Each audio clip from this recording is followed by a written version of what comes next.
Ya, silakan. Silakan Romo, silakan mulai. Selamat siang semuanya. Ayo, Ya, Bu. silakan. Eni, mulai. Eni, oh Eninya keluar. Selamat siang semua teman-teman semuanya. Kita akan mulai acara pelatihan meditasi bersama Romo Ari. Silakan Romo Ari. Ya, selamat siang yang sudah bergabung dalam Zoom dan YouTube Perbudi atau yang nanti menyusul bergabung. Dalam bulan Waisak ini pada Rabu yang lalu kami telah membahas tentang Buddha Nusati. Pada siang ini saya akan melanjutkan dengan membahas Dhamma Nusati. Dhamma Nusati. Anusati itu perenungan. Jadi Dhamma Nusati adalah perenungan terhadap Dhamma.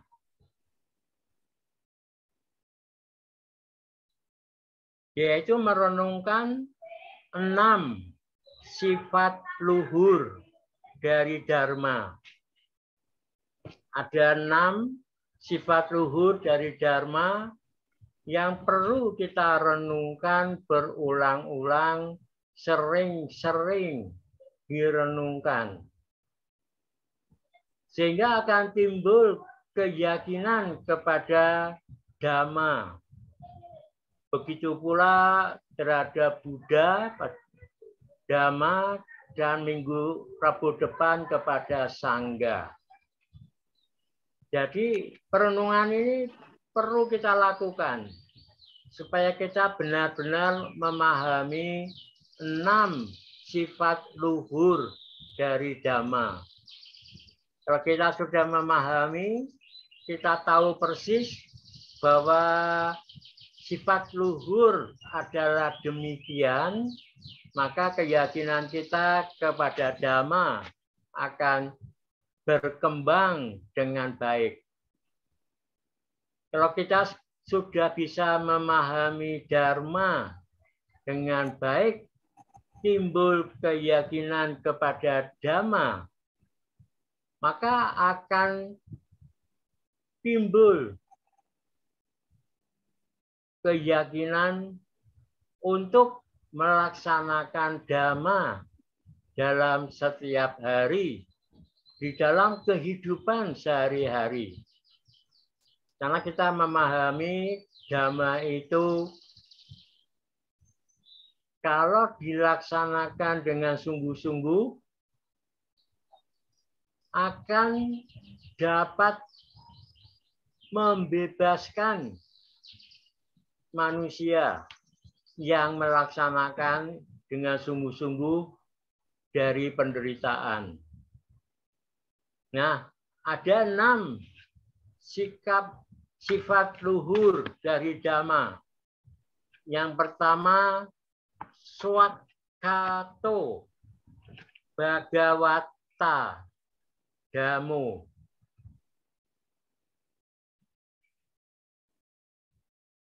Dhamma telah sempurna dibabarkan oleh Bhagawa.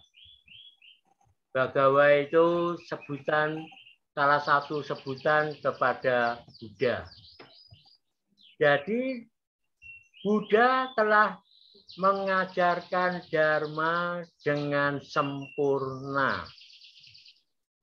Dharma itu sempurna, diajarkan oleh Buddha yang sempurna, maka Dharma itu pasti sempurna. Nah, kalau kita merenungkan yang pertama ini, bahwa Dharma itu sifatnya sempurna, dibabarkan oleh Buddha yang sempurna,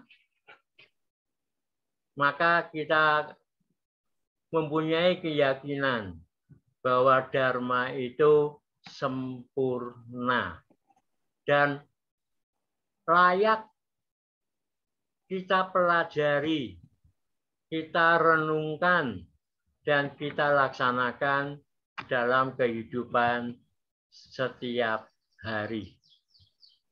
Itu sifat yang pertama. Swakato Bhagavata Dhammo. Dhamma telah dibabarkan dengan sempurna oleh Bhagawa. Sifat luhur yang kedua, Sanditiko. Sanditiko. Bahwa Dhamma itu berada sangat dekat. Jadi sebenarnya semua yang ada di dekat kita ini adalah Dhamma. Dhamma bisa diketemukan di sekitar kita. Di dalam diri kita pun terdapat Dhamma. Apa yang kita lihat di sekitar kita adalah Dhamma. Dhamma adalah ajaran Buddha. Kalau kita melihat ada orang di dekat kita itu sedang bertengkar dengan hebat, itu adalah Dhamma bagi kita. Kita bisa menyadari bahwa orang yang bertengkar dengan sangat hebat itu akan menguras energi mereka. Setelah selesai, mereka akan duduk terengah-engah kecapean karena bertengkar, berbantahan, berdebat, mungkin saling memaki, dan sebagainya. Dan kita memahami bahwa orang yang bertengkar itu ternyata tidak ada manfaatnya. Tidak menyelesaikan masalah, tapi malah berputar-putar dalam masalah yang ditimbulkan dan bertambah masalah-masalah yang timbul. Itu Dhamma buat kita. Kalau kita melihat makanan yang disajikan di meja, itu juga Dhamma. Kita bisa belajar dari makanan yang ada di depan kita. Kalau ada makanan yang kita sukai, kita ini mengambil banyak, nambah lagi. Dan kita memahami itu adalah bentuk keserakahan. Jadi itu adalah Dhamma. Dhamma dekat dengan kita. Yang kita melihat ada makanan yang tidak kita sukai, tetapi adanya hanya itu. Apakah kita akan meninggalkan meja makan karena tidak suka dengan makanan yang ada di meja itu? Ini Dhamma. Perlu kebijaksanaan. Kita harus bersikap bijaksana. Kalau kita meninggalkan ruang makan itu, berarti kita tidak menghargai yang telah menyajikan makanan itu. Sang istri bisa jengkel, bisa marah, sakit hati. Berarti kita itu menyakiti hati sang istri kalau kita meninggalkan ruang makan. Karena itu kita harus bersikap bijaksana, makanlah makanan yang ada di meja makan itu. Ya, mungkin kita bisa mengurangi porsi makan kita. Mengambil nasi lebih sedikit, mengambil lauk pauk di meja makan yang kita tidak suka, sedikit, dan sedikit. Dan kita makan dengan tersenyum. Ini adalah kita memahami Dhamma. Dhamma berada sangat dekat. Kita menghargai kerja dari istri atau mungkin pembantu yang masak waktu itu. Nah, kita belajar dari Dhamma karena Dhamma itu berada sangat dekat.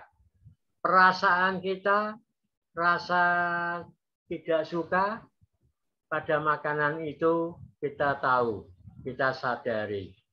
Kemudian kita tidak bereaksi, tidak berpikir.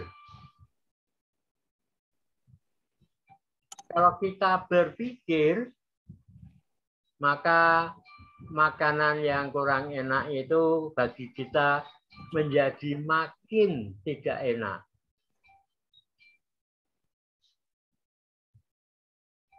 Karena itu bersikaplah bijaksana. Demikian pula hal-hal yang lain yang ada di sekitar kita. Kita tidak perlu mencela seseorang di hadapan orang banyak. Itu Dhamma. Dan kalau kita bisa memahami hal demikian, berarti kita memahami Dhamma. Demikian pula dengan hal-hal yang lain. Jadi sikap tidak bereaksi dan bersikap bijaksana dalam hal ini yang perlu kita lakukan. Swakato Bhagavata Dhammo Canditiko Akaliko. Akaliko artinya Dhamma tidak lapuk oleh waktu. Karena Dhamma adalah kebenaran yang diajarkan, kesunyataan yang diajarkan oleh Buddha. Karena itu Dhamma tidak lapuk oleh waktu. Saat ini sudah 2.600 tahun lebih setelah diajarkan oleh Buddha Gautama, Dhamma itu tetap berlaku. Demikian pula untuk yang akan datang. Karena itu belajar Dhamma tidak usah bingung. Nanti kalau berubah yang saya pelajari ini harus dikoreksi lagi. Tidak usah bingung. Di Dhamma itu tidak lapuk oleh waktu. Selanjutnya, sifat luhur. Yang keempat, ehipasiko.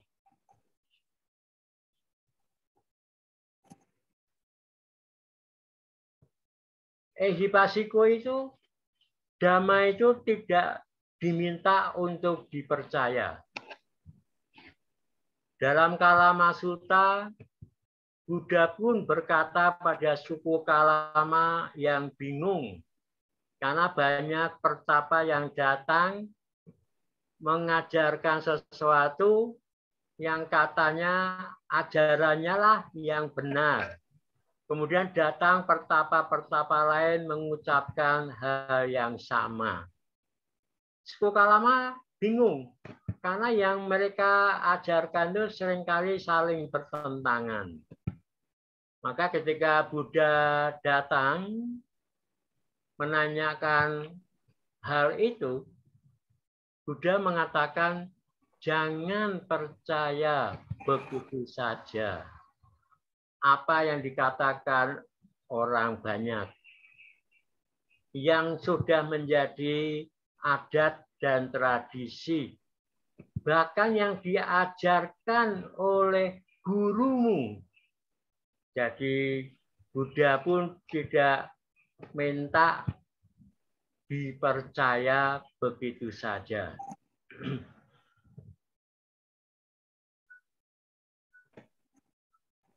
Tetapi ujilah ajaran yang disampaikan seorang guru atau pertapa-pertapa.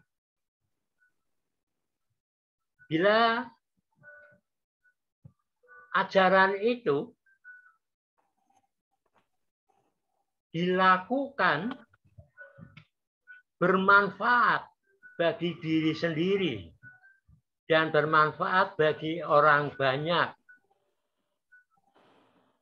dan tidak merugikan diri sendiri dan tidak merugikan orang banyak, itulah kebenaran yang harus kalian suku Kalama lakukan. Jadi Buddha tidak pernah meminta kepada murid-muridnya untuk percaya begitu saja. Karena itu sifat luhur dari Dhamma adalah ehi pasiko, datang, lihat, buktikan kebenarannya. Sehingga ajaran Buddha ini menjadi sangat menarik, terutama oleh mereka yang bisa berpikir secara luas. Bahwa Dhamma itu perlu dibuktikan kebenarannya. Jadi karena itu kita harus membuktikan kebenaran Dhamma ajaran Buddha. Bagaimana cara membuktikannya? Hanya ada satu cara. Laksanakan, kemudian rasakan, pahami. Apakah yang Anda laksanakan itu bermanfaat bagi diri sendiri dan bagi orang banyak? Misalnya kita melaksanakan meditasi. Kalau kita merasakan manfaat meditasi bagi diri kita dan juga bermanfaat bagi orang banyak. Kalau kita ini jadi lebih baik, kita ini banyak tersenyum, kita ini berbicara dengan ramah tamah dan beralasan, maka meditasi yang kita lakukan bermanfaat juga bagi orang lain. Apalagi bila mereka mau juga melaksanakan meditasi. Sifat luhur Dhamma yang selanjutnya yaitu opana iko, yang artinya menuntun ke dalam batin. Dhamma yang kita pelajari, kita pahami ini akan menuntun ke dalam batin. Batin kita ini akan berkembang menjadi baik sesuai dengan makin mendalamnya pemahaman kita terhadap Dhamma. Di Dhamma itu bisa masuk ke dalam batin. Dan batin ini ya kemudian akan menuntun pikiran, ucapan, dan perbuatan kita setiap saat. Ini sifat luhur Dhamma yang kelima. Sifat luhur keenam dari Dhamma pacatang weditabo winyuhi. Ti. Ti itu adalah artinya adalah. Itulah. Jadi dhamma dapat diselami para bijaksana dalam batin masing-masing.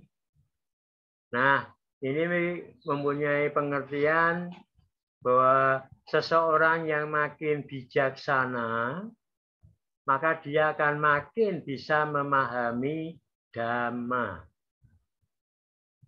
Jadi, dhamma itu memang sulit dipahami oleh orang biasa. Karena itu kita perlu di samping melaksanakan sila, etika moral, kita harus melaksanakan samadhi, meditasi, mengembangkan kesadaran kita. Seiring dengan berkembangnya kesadaran, kebijaksanaan kita juga akan makin berkembang. Nah, kalau kebijaksanaan kita makin berkembang, kita akan bisa menyelami dhamma makin baik.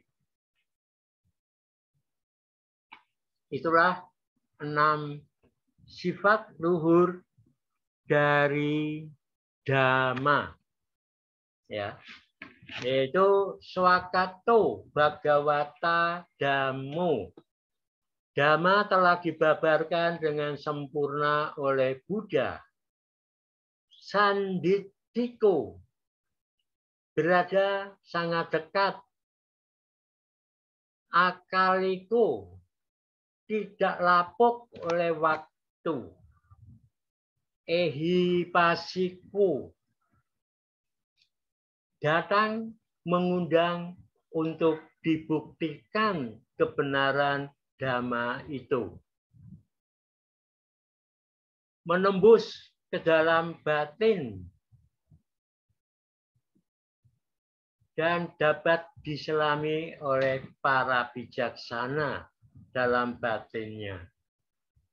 Itulah 6 sifat luhur dari dhamma. Dan marilah kita melakukan meditasi perenungan terhadap dhamma.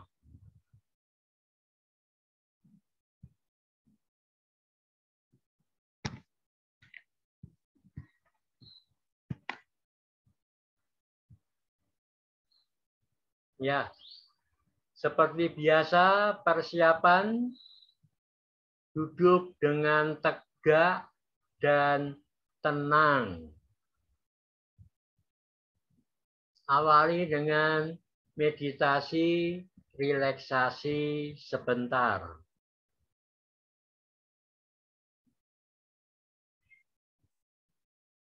Kendorkan seluruh tubuh. Kendorkan pikiran dengan tidak berpikir dan mengingat sesuatu. Karena itu, pusatkan pikiran pada perut. Otomatis emosi akan mengendor. Ya, pikiran konsentrasi menyatu pada perut. Biarkan napas bergerak dengan halus, perlahan, dan kasih sayang. Pada saat bernapas, perut didorong ke depan dengan halus, perlahan, dan kasih sayang. Berhenti 1 detik, mengeluarkan napas sampai habis. Demikian bernapas, perut naik, berhenti 1 detik, mengeluarkan napas, perut turun. Napas sampai habis.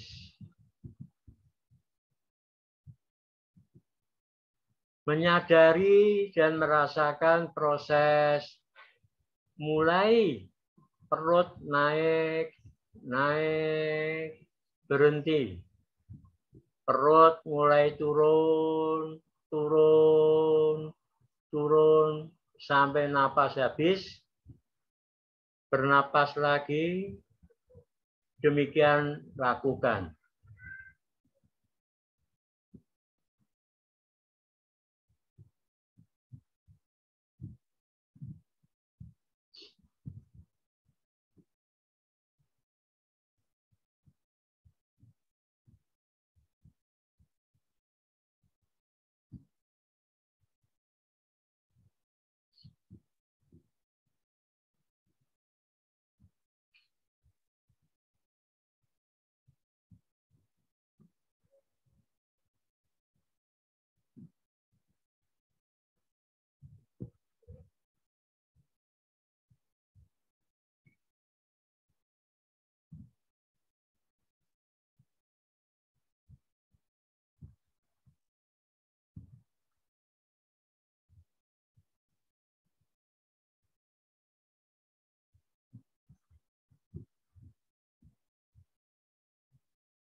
Dan marilah kita melakukan perenungan terhadap Dhamma. Swakato Bhagavata Dhammo. Dhamma telah dibabarkan dengan sempurna oleh Bhagawa. Sanditiko. Dhamma berada sangat dekat dengan kita.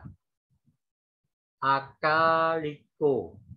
Dhamma tidak lapuk oleh waktu. Ehi pasiko. Dhamma mengundang untuk dibuktikan kebenarannya dengan menjalankan Dhamma. Opana iko. Dhamma menuntun masuk ke dalam batin. Pacatang weditabo winyu hiti. Dhamma dapat diselami para bijaksana dalam batinnya.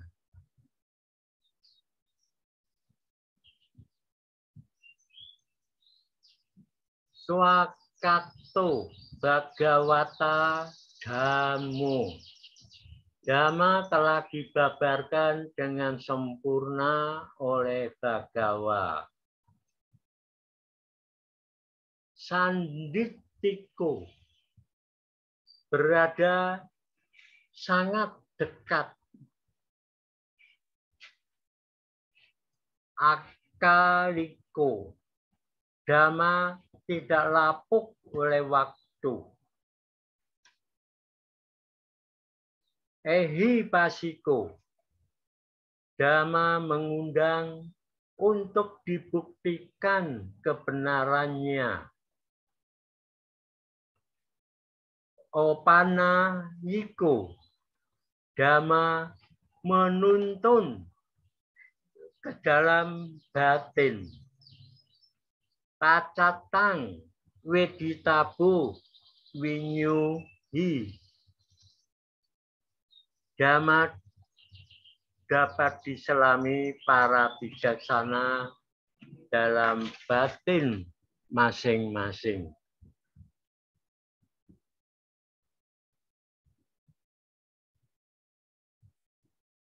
Demikian kita telah merenungkan Dhamma. Dhamma Anusati. Keyakinan kita terhadap Dhamma makin meningkat, makin kuat, dan mendorong kepada kita untuk makin banyak mempelajari, merenungkan, membahas, dan berdiskusi tentang Dhamma. Dan Dhamma menjadi pedoman, penuntun dalam hidup kita.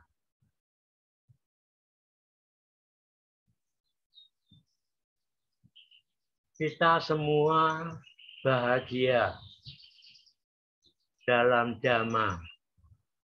Kita semua bahagia dalam Dhamma. Kita semua bahagia dalam Dhamma. Semua makhluk bahagia dalam Dhamma. Semua makhluk bahagia dalam Dhamma. Semua makhluk bahagia dalam Dhamma.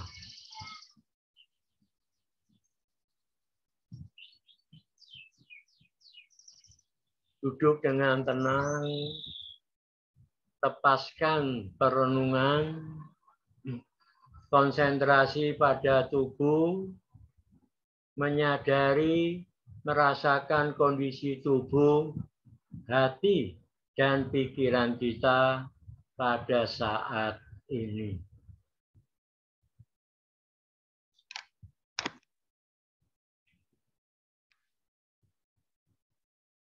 Bernapas panjang 3 kali, selesai.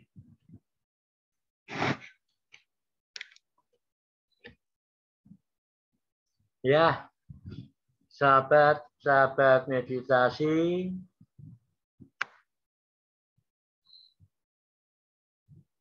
saya telah membahas secara singkat tentang Dhammanusati dan melakukan meditasi perenungan terhadap Dhamma.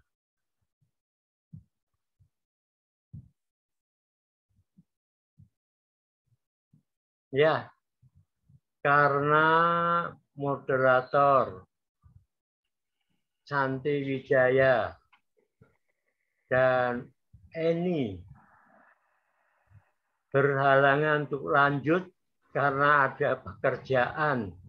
Saya Ya. bisa, Romo. Saya juga udah ada lagi, mau. Oh, Tadi udah. putus. Tadi mau cari WA Indah malah putus. Waktu kami serahkan kepada Eni ya. Ya, silakan Eni.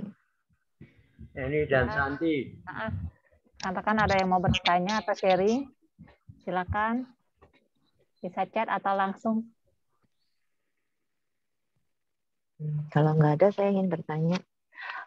Dhamma itu ada yang berkata bahwa Dhamma itu indah pada awal, tengah, dan akhirnya. Apakah itu Dhamma itu bisa dibedakan seperti itu atau ada makna lain? Sebab setahu saya Dhamma itu menjadi satu kesatuannya. Apakah suara saya dengar? Ya. Dengar kan? Dengar, oke. Itu pariyati, patipati, dan pati weda. Pariyati, Dhamma itu indah pada saat dipelajari.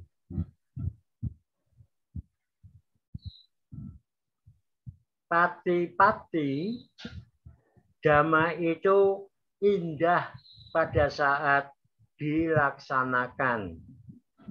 Jadi kalau kita melaksanakan Dharma, Anda akan merasakan keindahan Dhamma. Ternyata misalnya meditasi itu bisa menenangkan pikiran saya. Sekarang saya bisa merasa damai dan bahagia. Nah, itu indah pada pertengahannya. Patiweda, Dhamma itu indah pada akhirnya. Artinya pada saat kita mencapai hasil dari Dhamma yang kita praktekkan.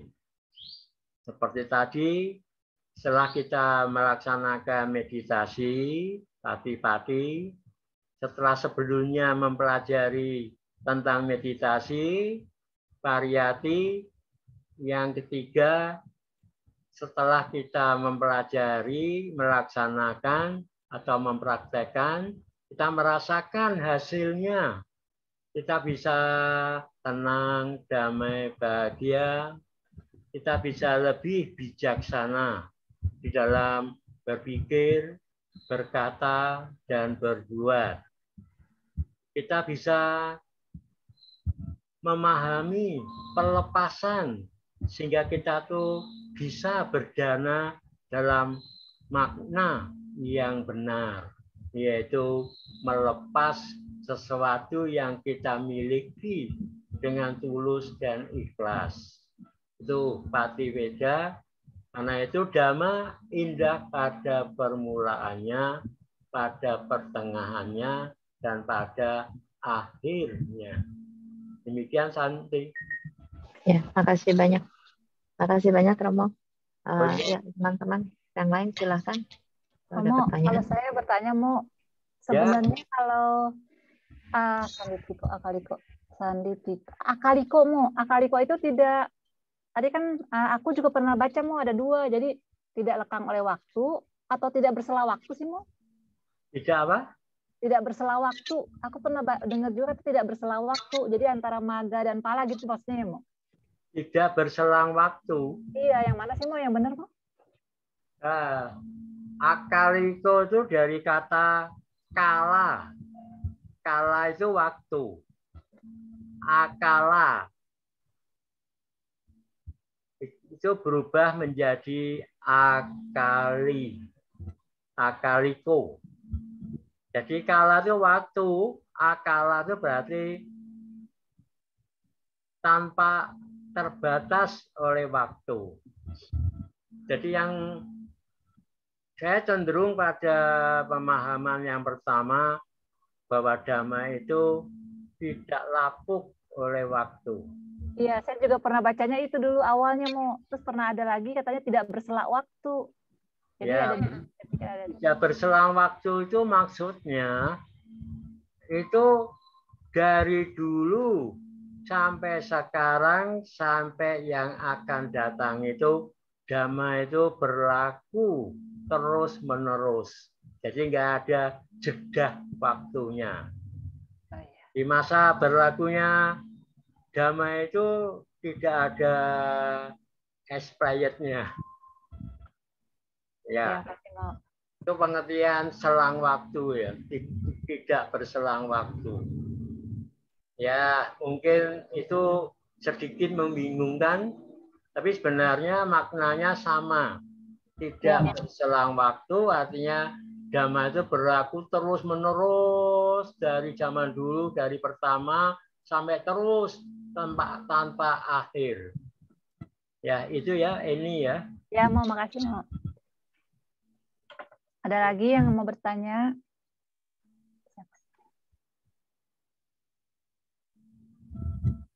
Pak Joni mungkin? Ping.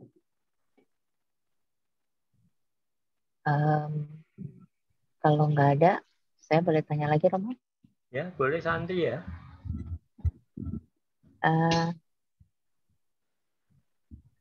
Ya, ada yang ingin bertanya? Kalau nggak ada, saya ingin bertanya, Romo. Dhamma tidak lekang oleh waktu. Tapi saya agak bingung yang disebut Dhamma, sebab sekarang kan aliran kita kan banyak ya. Ada yang Dhamma menurut Mahayana, ada yang menurut Theravada. Itu ada sutra-sutra, sedangkan di Theravada nggak ada. Apakah sutra-sutra tersebut termasuk bagian dari Dhamma? Harus untuk ada lagi yang aliran-aliran baru sekarang yang dari Jepang, ada Nichiren, ada yang kasuk apa yang lim pocong atau apa gitu ya. Apakah itu termasuk Dhamma? Sekarang membedakan untuk itu Dhamma atau enggak, itu bagaimana?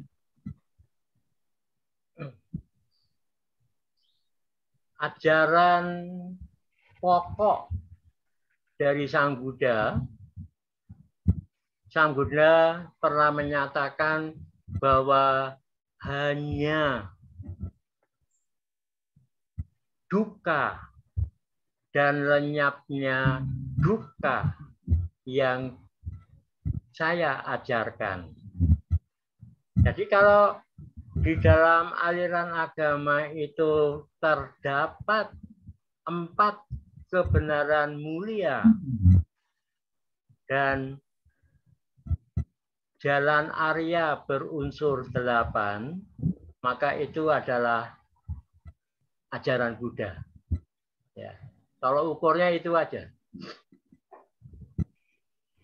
Apakah benar berarti kalau ada agama yang tidak mengajarkan untuk meditasi itu bukan Buddhis?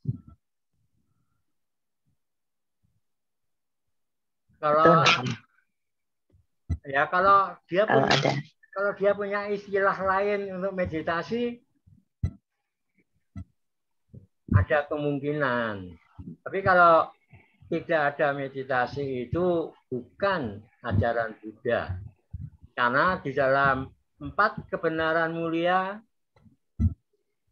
jalan lenyapnya duka yang keempat itu adalah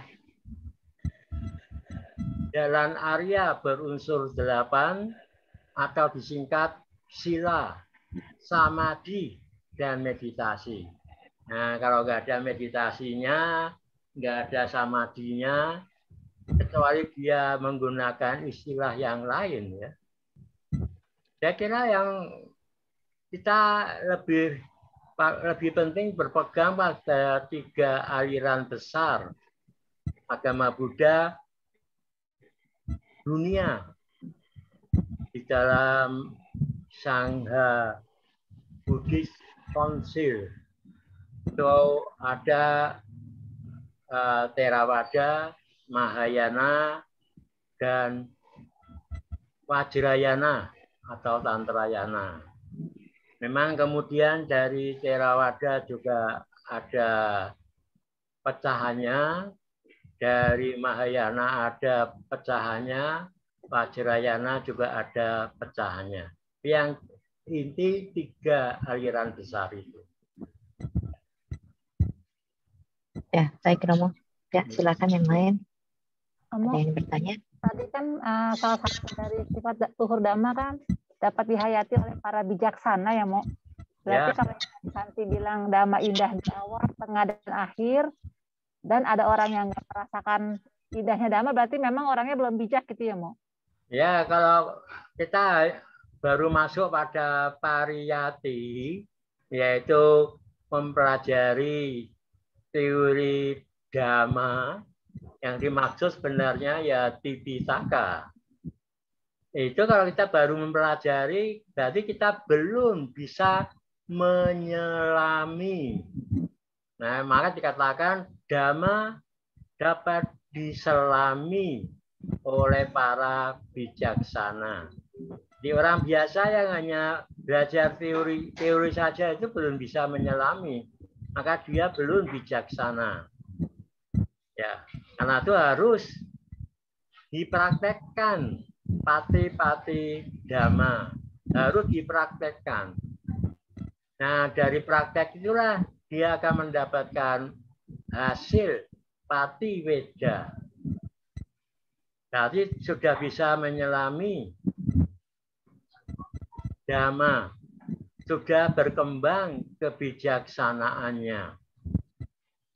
Sampai nanti mencapai kebijaksanaan tinggi atau mutlak, sempurna, itulah baru mencapai pencerahan. Ya, kalau kita sudah bisa sedikit bijaksana, sudah baik, ya.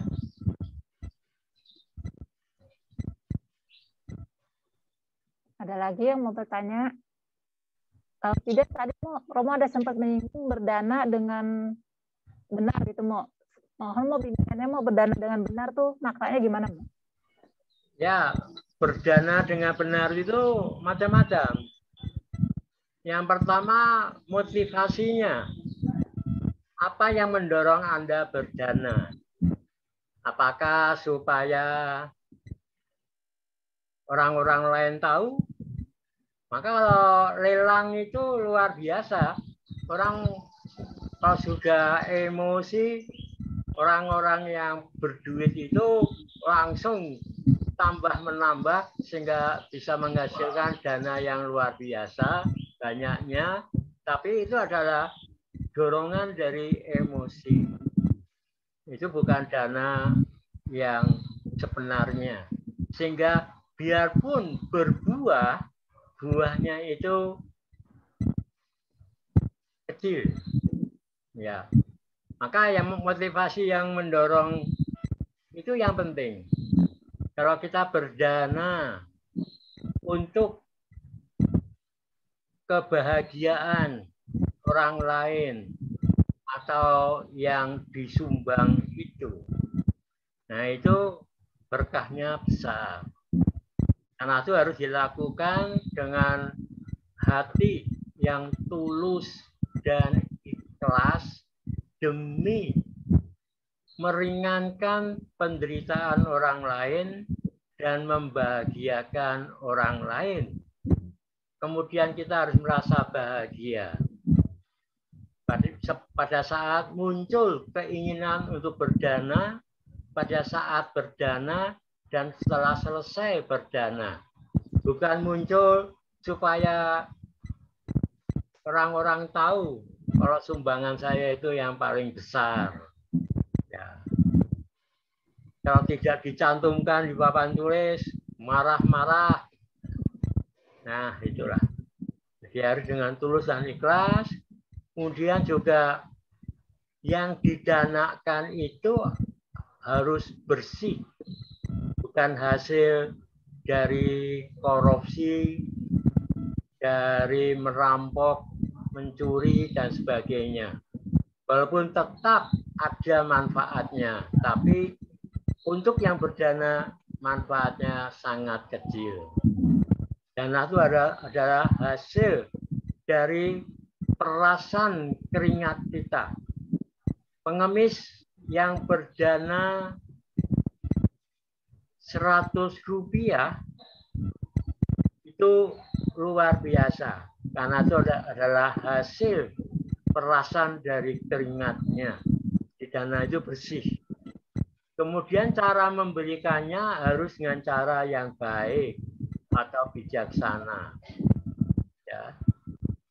Kalau ada yang dana yang dilemparkan di meja itu berarti caranya tidak baik. Ya. Lakukan dengan kasih sayang, dengan bijaksana. Ya, sekitar itulah dana yang baik. Ya, ini. Ada lagi yang mau bertanya?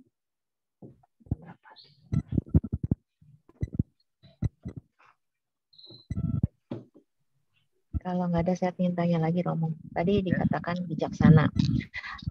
Sekarang namanya bijaksana itu kayaknya agak subjektif ya, Romo. Ya. Kalau menurut kita sudah bijak, mungkin menurut orang lain belum bijak atau bodoh. Kadang-kadang orang bijaksana dibilangnya terlalu baik hati sehingga mudah dimanfaatin, atau terlalu bodoh atau apa. Mungkin namanya bijak itu jadi subjektif. Sekarang kalau bijak subjektif, satu orang menurut dia bijak, mungkin menurut orang lain tidak bijak. Apakah ada pakemnya, Romo, untuk kata-kata bijak? Ya, tadi itu adalah pendapat umum. Yang disebut bijaksana itu kalau yang dilakukan benar, baik, dan bermanfaat bagi diri sendiri dan bagi orang lain. Itu bijaksana. Kalau yang biasanya masih kecampuran, ya, tidak utuh benar, tapi kecampur salah. Tidak utuh baik, tapi kecampur buruk. Dan ada keinginan buruk. Tidak utuh bermanfaat, tapi juga kecampur merugikan. Jadi batasannya yang kita ucapkan, kita lakukan, kita pikirkan itu benar, baik dan bermanfaat bagi diri sendiri, orang lain, bahkan orang banyak. Itulah bijaksana. Pendapat orang lain silahkan saja. Anda nggak usah merasa tercela. Lakukanlah sesuai dengan prinsip kebenaran. Ya, itu ya, Santi. Ya, mungkin kalau seperti yang betul nggak yang pernah saya dengar, bahwa untuk berbuat baik itu seperti melawan arus. Jadi untuk berbuat baik itu akan sulit sekali, sehingga menentang arus. Jadi orang bilang mungkin menurut kita bijak, menurut orang lain bodoh atau apa, kita menentang arus gitu, betul ya Romo ya? Ya, betul. Menentang arus karena banyak yang tidak memahami tentang kebenaran. Ya nggak usah pedulikan mereka. Yang penting kita bisa memberikan suatu penjelasan, alasan kenapa kita melakukan hal ini. Selanjutnya terserah. Terserah kepada yang menilai. Ya. Ya, makasih banyak Romo. Kalau kita berbuat baik itu harusnya kita bahagia ya, Mo. Kalau misalnya kita berbuat baik tapi kita menjadi tertekan, itu sebaiknya jangan ya, Mo. Ya, jangan terpaksa.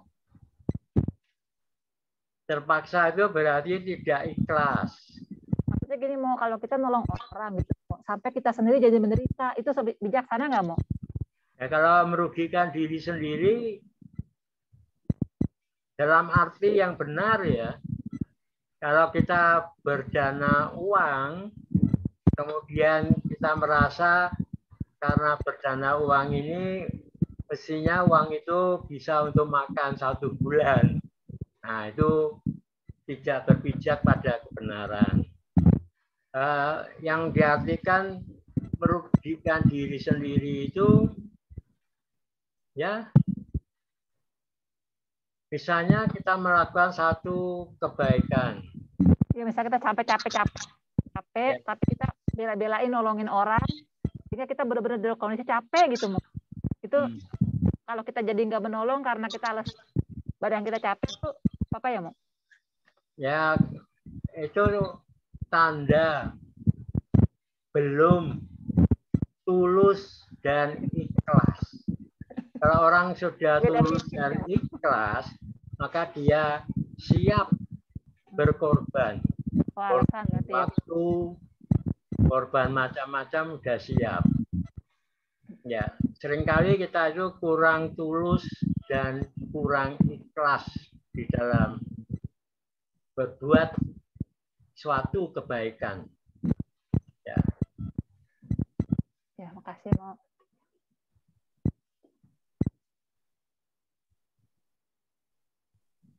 Seperti ini, misalnya kita berbuat baik, tapi merugikan orang lain.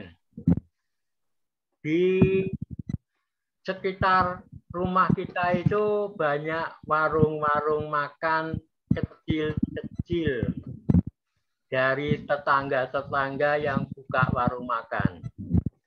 Kemudian kita kan mau berbuat baik, kita jual nasi murah.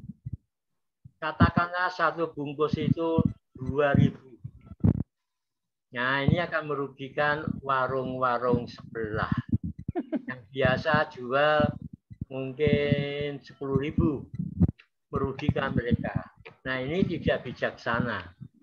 Tapi kalau kita buka warung murah, tapi nasi bungkusnya itu dari tetangga-tetangga, warung-warung tetangga yang kita beli dengan harga 10.000, kita jual 3.000, kita subsidi 7.000. Nah, itu bijaksana. Kita bisa bergilir, warung yang satu, besok warung yang satunya lagi, sehingga semua mendapatkan manfaatnya. Tidak merugikan orang lain. itu bijaksana. Ya. Jadi sering kita kurang mempertimbangkan karena kita terdorong rasa gembira berbuat baik. Ya, begitu. Terima kasih, Mo. Terima kasih banyak, Romo. Ada yang ingin bertanya lagi? Udah jam 1. Ini silakan ditutup mungkin. Romo, biasa ada pelimpahan jasa, Mo. Bisa, Mo? Tolong, Mo. Ya. Marilah kita melakukan pelimpahan jasa kebajikan yang pernah kita lakukan. Melakukan meditasi adalah kebajikan. Menghormat, sujud, dan bakti pada orang tua dan sanak keluarga yang lebih tua adalah kebajikan. Membantu orang lain, baik dengan doa, dengan berdana, memberikan makan kepada yang kelaparan, dan memberikan minum pada yang kehausan. Berdoa untuk leluhur yang telah tiada, dan untuk semua makhluk yang berada di alam kehidupan manapun adalah kebajikan-kebajikan yang pernah kami lakukan dalam kehidupan sekarang maupun kehidupan yang lampau. Dan himpunan kebajikan-kebajikan itu pada saat ini kami limpahkan kepada orang tua dan sanak keluarga kami, kepada semua orang yang mengalami penderitaan fisik dan mental. Juga kepada semua orang yang belum pernah kami lakukan kebaikan pada mereka, dan kepada semua makhluk. Semoga mereka bisa menikmati pelimpahan jasa kita ini. Kami bahagia, kami bahagia, kami bahagia. Semua makhluk bahagia, semua makhluk bahagia, semua makhluk bahagia. Sadu, sadu, sadu. Terima kasih, Selesai. Romo. Ya. Sadu. Selamat Terima siang. kasih, Romo. Mohon maaf apabila ada yang tidak berkenan. Maaf, tadi terlambat. Tangga. Ya. Terima kasih, Romo. Selamat Waisak, Romo. Mohon maaf tadi terlambat. Terima kasih. Semuanya. Waisak, Ci Santi, Selamat Waisak. teman-teman. Ya. Terima kasih, Mas Waisak. Terima kasih. Thank you. Thank you semua.